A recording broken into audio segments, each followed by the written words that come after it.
अगर मैं आपसे एक सवाल पूछूं, जिस इंसान ने इस देश को बराबरी से जीने का हक दिया, करोड़ों गरीब और दबे कुचले लोगों को आवाज दी, महिलाओं को अधिकार दिलाए और भारत को एक ऐसा कानून दिया जिसके सामने हर इंसान बराबर है, क्या उसे देश का सबसे बड़ा सम्मान उसी समय मिल जाना चाहिए था? जवाब बिल्कुल साफ है, हाँ मिलना चाहिए था। लेकिन सच्चाई कुछ और ही है, क्योंकि डॉक्टर B.R. अम्बेडकर को भारत का सबसे बड़ा सम्मान भारत रत्न उनकी मृत्यु के कई साल बाद दिया गया। आज की इस वीडियो में हम यही सच जानने वाले हैं कि आखिर क्यों इतने महान इंसान को ये सम्मान इतनी देर से मिला। अंबेडकर जी का जन्म 14 अप्रैल 1891 को हुआ था और बचपन से ही उन्होंने ऐसे हालात देखे जिन्हें सुनकर आज भी लोगों की आंखें भर जाती हैं।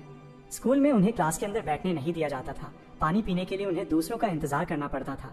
कई बार उन्हें जमीन पर बैठकर पढ़ाई करनी पड़ती थी। लेकिन जिस बच्चे को स्कूल में बराबरी नहीं मिली, उसी बच्चे ने आगे चलकर पूरे देश के लिए बराबरी का कानून लिख दिया। उन्होंने हार नहीं मानी, दिन रात पढ़ाई की, विदेश जाकर पढ़ाई की, कई डिग्रियां हासिल की और जब भारत आजाद हुआ तो देश के बड़े बड़े नेताओं ने माना कि अगर कोई इस देश का संविधान बना सकता है तो वो सिर्फ अम्बेडकर ही हैं। उन्हें ड्राफ्टिंग कमेटी का चेयरमैन बनाया गया और उन्होंने 2 साल 11 महीने और 18 दिन की कड़ी मेहनत के बाद कॉन्स्टिट्यूशन ऑफ इंडिया तैयार किया। ये सिर्फ एक किताब नहीं थी, बल्कि करोड़ों गरीब लोगों की ताकत थी, हर उस इंसान की ढाल थी जिसे समाज ने कभी छोटा समझा था। संविधान लागू हो गया, देश आजाद हो गया, लेकिन इतना बड़ा काम करने के बावजूद अम्बेडकर जी को वो सम्मान नहीं मिला जो मिलना चाहिए था।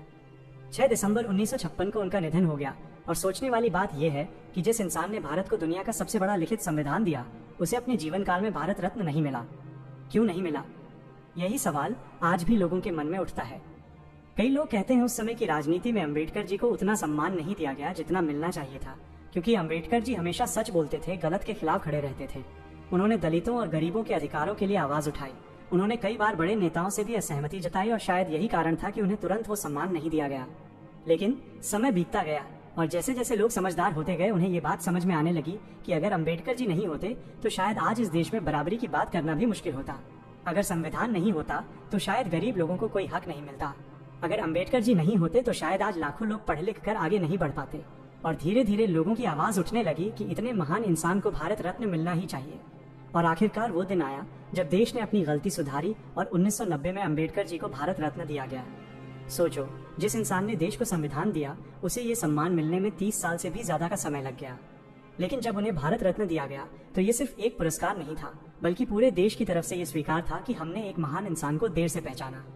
आज अगर हम बराबरी की बात करते हैं, अगर हर इंसान को कानून के सामने बराबर माना जाता है, अगर गरीब बच्चा भी पढ़ लिख कर बड़ा बन सकता है, अगर महिलाएं अपने अधिकारों के लिए आवाज उठा सकती हैं, तो उसके पीछे सबसे बड़ा नाम है अम्बेडकर जी। और यही कारण है कि आज लाखों लोग उन्हें सिर्फ एक नेता नहीं, बल्कि अपने जीवन का प्रेरणा स्रोत मानते हैं।